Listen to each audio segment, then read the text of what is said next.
결국 민주당이 칼을 빼들었습니다.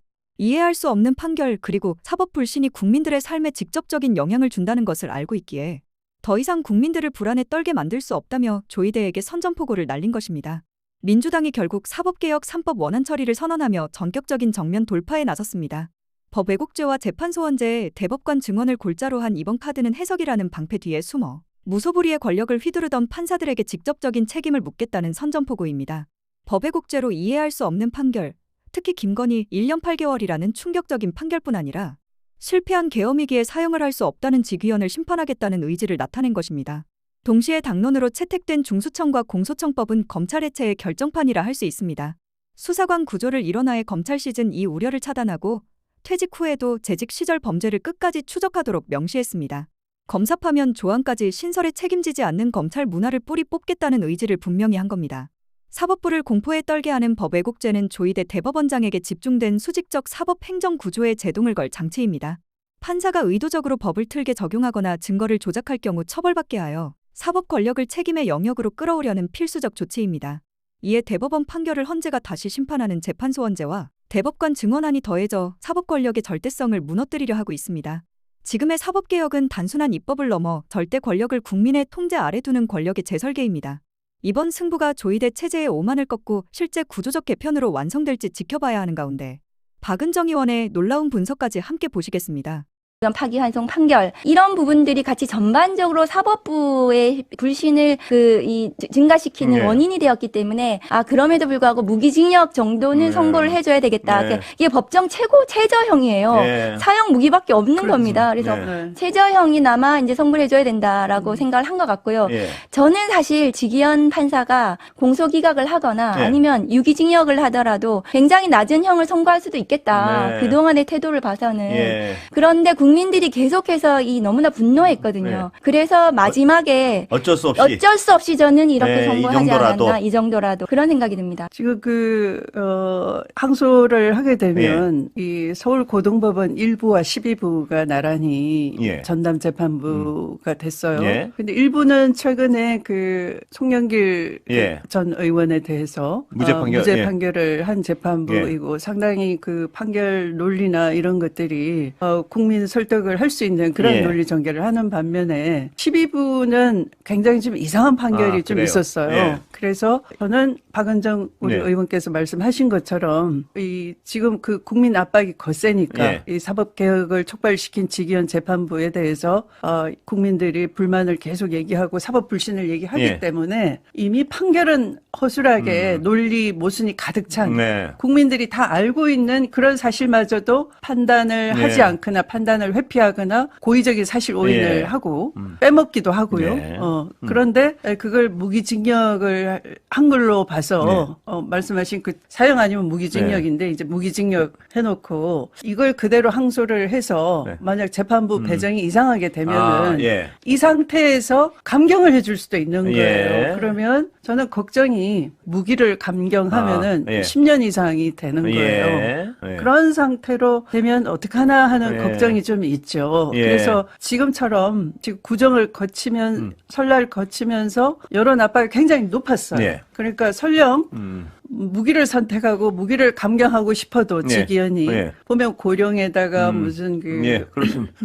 공직을 오래 수행하고 있고 이게 그런 부분이 있습니다. 우발적으로 일어났다는 식으로 또 야당 탓이다, 국회 탓이다, 정치 갈등이 폭증했다 뭐 이런 식으로 앞에 써놓고 이게 약한 형을 선고하려고 했다가 눈치를 슬그머니 보고 그렇게까지 의심하시는군요. 감경은 차마 못하고 그냥 이 최저형 무기를 선택한 거 아닌가 싶은데 정말 이 사실 오인을 바로 잡는다면은 사실은 사형감이죠. 이렇게 허술하게 해도 무기인데 그렇다면 사실을 바로 잡는다면 이건 사형보다 더한 것도 할 수 있는 거예요. 더한 것이 없어서 못하는 거지.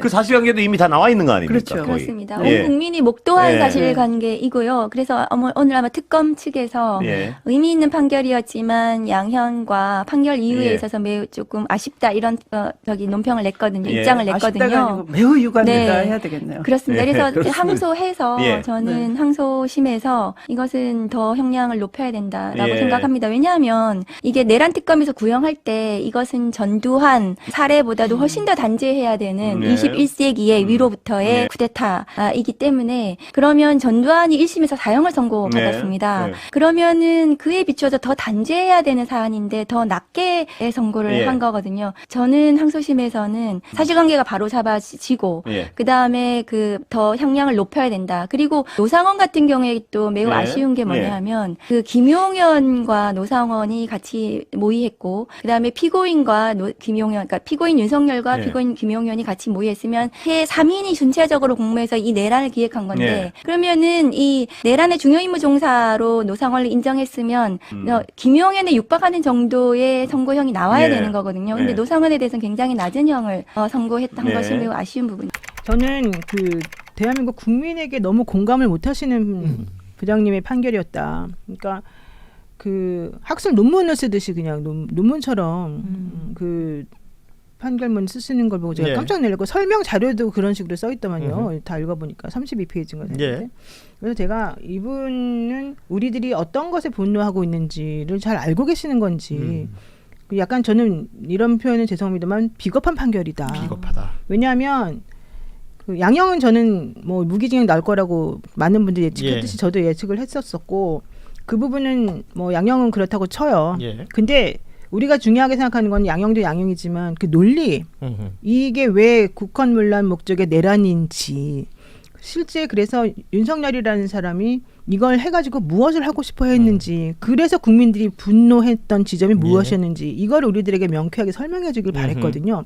왜냐하면 기존에 사실은 제일 정확하게 판단해 주는 분은 저는 이진관 부장이었다고 보고 그다음에 백대현 부장, 류경진 부장조차도 실제 그분들은 양형은 약하게 줬음에도 불구하고 논리는 정확하게 말씀을 하셨어요.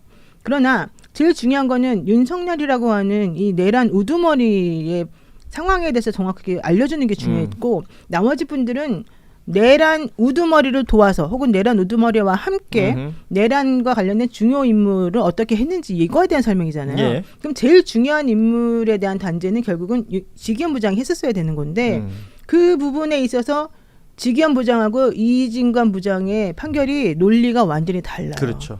저는 그게 사실 우리를 가장 분노케 하고 가장 이상하게 만든 부분 아닐까 생각이 듭니다. 사실 뭐 법정에서 판사가 쭉 그 공소 사실부터 시작해서 이제 판결 내용이라든지 양형을 쭉 설명해 나갈 때는 중간중간 놓치는 부분도 있을 수 있고 어제 라이브가 진행될 때도 저희가 얘기했지만 결과적으로 형량에 대한 부분을 먼저 주목을 하죠. 그러니까 무기징역이 나왔다. 이 얘기에 있어서 뭐 사형까지는 뭐 어려울 수도 있었다라고 생각했다. 이런 분들이 있었어요. 그런데 내용을 하나하나 뜯어보다 보면 지금 노영희 변호사가 말씀하신 것처럼 이 내란이라는 행위를 일으킨 동기라든지 그리고 그 논리를 붙여 만들어 나가는 과정들에 있어서 허술하고 비어있는 부분들 혹은 굉장히 왜곡되어 있는 부분들이 많더라는 거죠. 우리 장미 변호사는 어떻게 평가하고 있습니까? 저는 일단 선고도 사형이 나왔어야 된다고 생각하고요. 무기징역은 일단 가석방이 20년 복역 후에는 이제 가능하기도 하고 완전히 물리적인 격리라고 보이지 않는 부분이 있어서 아쉽고 더 나아가서는 대단히 자기만족적인 판결이라는 생각이 들어요. 어떤 의미냐면 이 법리적인 부분과 이런 부분에 천착해서 어떻게 보면 이 불법 계엄 내란이라는 성격의 사회적인, 정치적인, 역사적인 맥락이 어떻게 좀 뚱딴지 같이 나왔다. 찰스 1세도 그렇고. 그러니까 과거에서 사례를 찾는 것 자체는 좋은데 뭐 아프리카 뭐 이런 거 좋은데 대한민국이 지금 현 상황에서 놓인 정확하긴 한 부분에 대한 이 현실 인식이 다소 결여됐다라는 이 좀 느낌? 그래서 결과적으로 이를테면 계엄을 왜 했나 살펴봤더니 이 부분과 관련해서 막 민주당이 계속 발목을 잡았네. 그러니까 당장 국민의힘에서는 어떤 반응이 튀어나오냐면 민주당 너네 잘못했다고 하는 거야. 이런 상황에 대해서 경종 울리는 거야. 헌법 존중 TF 만들었지? 지금 무죄 받은 거 봤지? 이거 불법성 인식 없는 건데 너희가 지금도 몰이하는 거야 라고 빌미를 준 거예요. 결과적으로. 의도했든 의도하지 않았든 계엄 세력에 대한 정확한 단죄를 좀 방해하는 결과를 초래한 것 같아서 아쉽습니다. 결과적으로 이제 항소 얘기가 자연스럽게 나오고요. 항소심에서 또 다퉈야 된다. 제대로 확인해야 된다. 등등의 목소리들이 나옵니다. 1심 선고가 가지는 어떤 상징성이 또 있는 것이라서 이후 상황들에 대한 얘기도 하고 지기현 판사의 어제 그 판결에 대한 부분 지적해야 될 부분들을 하나씩 좀 짚어볼 계획인데요. 일단은 지금 두 분이 얘기해 주신 것처럼 비겁한 판결이었다. 자기 만족적인 판결이었다. 이 내용에 더해 12.3 비상계엄이 내란이라는 걸 인정했습니다. 근데 그 내란이라는 걸 인정하는 과정도 국회에 군을 보냈다라는 부분을 여러 차례 강조하면서 그것 때문에 내란이다라는 걸 인정을 했어요. 그런데 그 군을 보냈다라는 것에 대한 이유 여기에서부터 저는 탁 걸리던데요. 원칙적으로 계엄의 요건을 갖추었는지 여부에 따라 내란죄가 성립되는 것은 아니다라는 표현을 했고 실제적 요건을 갖추었는지 여부에 대해 대통령의 판단은 존중돼야 하고 이를 섣불리 사법심사의 영역으로 가져오는 것은 자칫 필요한 경우 판단을 주저하게 만드는 저해 요소가 될 수 있다. 말이 어려운 것 같지만 대통령이 그럴 수도 있는 건데 군대를 국회에 보낸 건 문제다. 이렇게 해결이 되는 거 아니에요? 맞아요. 그러니까 제가 짜증났던 부분이 이 부분. 짜증이라기보다도 정말 이분은 짜증도 괜찮아요. 이분은 정말 잘못된 인식하에 이 사건을 바라보고 있었구나. 그런데도 그나마 무기징역 내려줬네. 오히려 고맙네. 이런 생각이 들 정도인 게 보세요. 뭐라고 얘기하냐. 원칙적으로 계엄의 요건을 갖추었는지 여부에 따라 내란죄가 성립되는 것은 아니다. 요건을 못 갖췄다는 거하고 내란죄가 성립되는 거하고는 뭐 별개일 수는 있겠지만 실질적으로 우리는 별개라고 생각하지 않는 게 그 계엄이라고 하는 것을 헌법상 대통령에게 선포해도 돼라고 얘기해주면서 엄격하게 요건을 맞추지 않는 거는 전부 다 부당한 목적, 부정한 목적이 있는 거니까 우리는 그거를 정당한 비상계엄 당신의 대통령의 권한 행사와 괜찮은 것으로 보지 않아. 이게 이제 우리들이 헌법적으로 내린 결단이었는데 이분은 그냥 딱 선언적으로 원칙적으로 계엄의 요건을 갖추었는지 여부에 따라서 내란죄가 성립되는 것은 아니다.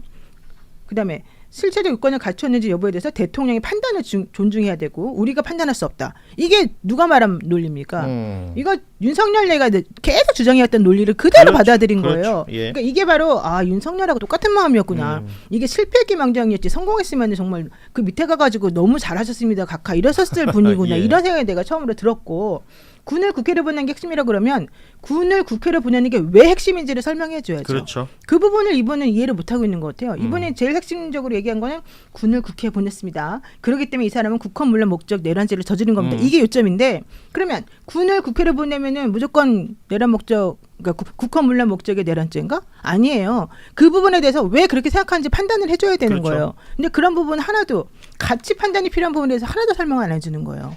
저는 이 부분이 물론 나중에 성경 얘기도 나오겠지만 전체적으로 이분의 지금 마음가짐은 윤석열이 잘했구나. 윤석열이 나쁜 행동이 아니었구나.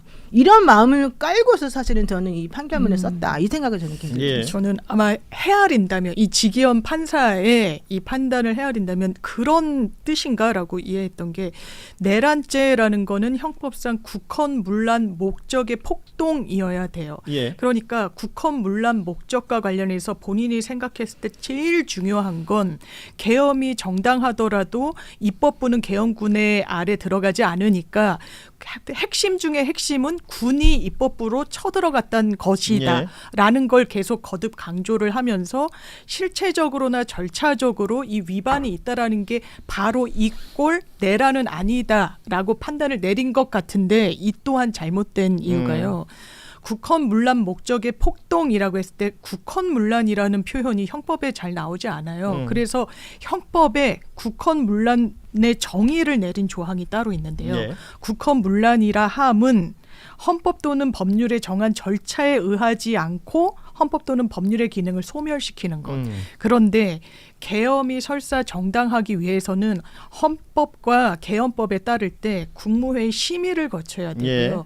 이 전시사변에 준하는 국가 비상 상황이라는 실체적 절체적 요건이 있어야 돼요. 근데 그것을 하나도 안 지켰거든요. 근데 이 부분이 이 꼴 바로 내란죄가 성립하는 등식은 아니다라고 하는 게 법리 판단에서 그릇된 부분이 분명히 있어서 이거는 저는 기본적으로 법원이 정치 영역에 대한 사법 제재를 하는 게 맞다고 생각합니다만 이거는 이 법리 판단조차 틀렸다. 아니 뭐 지금 말씀하시는 것처럼 그러니까 윤석열 측에서 꾸준히 주장해왔던 거, 뭐 외교권이나 사면권 같이 대통령이 할 수 있는 통치 행위 중에 하나가 비상계엄이다라는 취지로 계속해서 주장해왔던 것을 그대로 받은 겁니다. 그래서 대통령이 할 수 있는 일인데 이걸 사법의 심사로 가져온다는 건 대통령이 정당하게 할 수 있는 판단에서도 영향을 미칠 수 있기 때문에 그건 사법 심사하면 안 되는 건데 국회 군대를 보냈기 때문에 이거는 국헌문란이고 폭동까지 완성이 되니까 내란죄다. 그러니까요. 그렇게 지금 판단한 거예요. 그게 말이 안 된다는 게 보세요. 지기현 판사가 이렇게 얘기했습니다. 아까 말한 것처럼 장유미 변호사 말한 것처럼 계엄의 요건을 갖추었는지 여부에 따라 내란죄가 생기는 것은 아니다. 말이 안 돼요. 계엄 요건을 갖추지 않았으면 그건 내란죄인 그렇죠. 거예요. 근데 왜 이렇게 스스로를 작아지게 만들면서 이렇게 판단했는지 모르겠고. 아니 그거 하려고 북한에 무인기 보내고 했던 거 아닙니까? 두 번째. 대통령의 판단을 존중해라. 이걸 사법심사 영역으로 가져오면 안 된다. 실체적 요건을 갖추었는지 여부에 대해서 대통령의 판단을 존중돼야 되고 이걸 사법부의 심사 영역으로 가져오면 안 된다. 이렇게 말해요. 예. 그 무슨 얘기예요? 형법에 나와 있는 법조문이나 법 규정은 다 사법부가 판단할 수 있는 거예요. 사법부가 판단하라고 해놓은 거예요. 그래서 요건을 다 따지라고 되어 있는 거고 실제 재판부가 할 일은 요건을 따지는 일이에요. 근데 왜 사법부가 섣불리 사법심사 영역으로 가져서 판단하면 안 된다라고 스스로 판단 범위를 줄여버렸는지 이해가 안 되고요. 자기네들이 이렇게 판단을 하면 필요한 경우에 대통령의 판단을 주저하게 만들기 때문에 안 된다? 무슨 소리예요? 그러면 독재하고 싶은 사람은 언제든지 마음대로 해도 판사들이 입 꼭 다물고 아무것도 안 하겠다 이런 뜻이잖아요. 예. 이게 도대체 무슨 말도 안 되는 소리입니까? 그러니까 왜냐하면 우리가 이 지점을 왜 지적하냐면 이미 12.3 비상계엄 이 내란 행위에 대해서 앞서 헌재나 그리고 이진관 판사가 한덕수 재판에서 정의 내렸던 부분이나 이런 것들하고 정면으로 부딪히는 내용이에요. 네. 말하자면. 네. 그렇기 때문에 이 논리를 설명하면서 내란죄를 인정했으니 그냥 넘어가야 된다는 부분은 말이 안 되는 거죠. 그럼요. 지금 이 얘기 가지고 국민의힘 일각에서는 네, 맞아요. 벌써부터 딴소리를 하기 시작했다는 네, 거 아니겠습니까?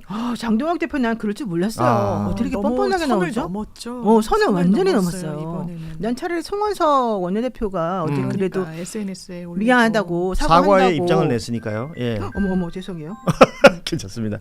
전화도 흥분했나 봐. 아니 지금 보면은 우리가 이제 이진관 판사가 한덕수 재판에서 이제 쭉 만들어냈던 그 논리, 이 12.3이 왜 내란이고 그 내란에 있어서 한덕수라는 당시 국무총리가 어떤 모습을 보였기 때문에 이 사람은 처벌받아야 되는 것인가? 뭐 고령 얘기가 나오는데 한덕수가 훨씬 고령 아닙니까?